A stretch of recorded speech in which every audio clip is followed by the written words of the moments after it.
আসসালামু আলাইকুম। সমস্ত উদ্যোক্তা কামারি ভাইদেরকে গ্রাম বাংলা হাঁস কামার পক্ষ থেকে স্বাগতম।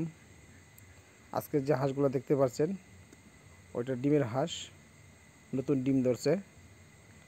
যারা খামার করতে চান এরকম নতুন হাঁস দিয়ে যদি ডিম করা যায় তাহলে ডিমে লাভবান হওয়া যায়। ওটা সবাই খাই ক্যাম্বেল জাত, ওই হাঁস সেল করা হবে। আমাদের ভিডিওটা যে যেখান থেকে দেখছেন, বাংলাদেশের যে কোনো জায়গা থেকে দেখছেন, ভিডিওটার পাশে একটা লাইক দিয়ে পাশে থাকেন, আর বেল বাটনটি বাজিয়ে দেন, একটা সাবস্ক্রাইবার করেন। আর ভাই, যারা খামার করবেন ওই হাঁস এভাবে ভ্যাকসিন দিয়ে রাখবেন। দেখেন আবদ্ধ অবস্থায় হাঁস কোন পজিশনে রাখা যায়, ওই সিস্টেমে যদি হাঁসগুলো রাখা যায় তাহলে এখন গরমের দিন, গরম পানি খাইলে হয়তো খরা হইতে পারে, ডায়রিয়া হইতে পারে, যার ফলে হাঁসটা আবদ্ধ। এক টাইম বিকাল টাইম ছাড়া হবে।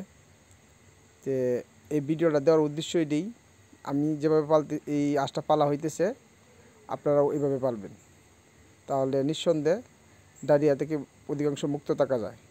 আর হাঁসের বেশি অংশ গরম পানি খাইলেই ডায়রিয়া হয়ে যায়, এর বাঞ্ছনীয়।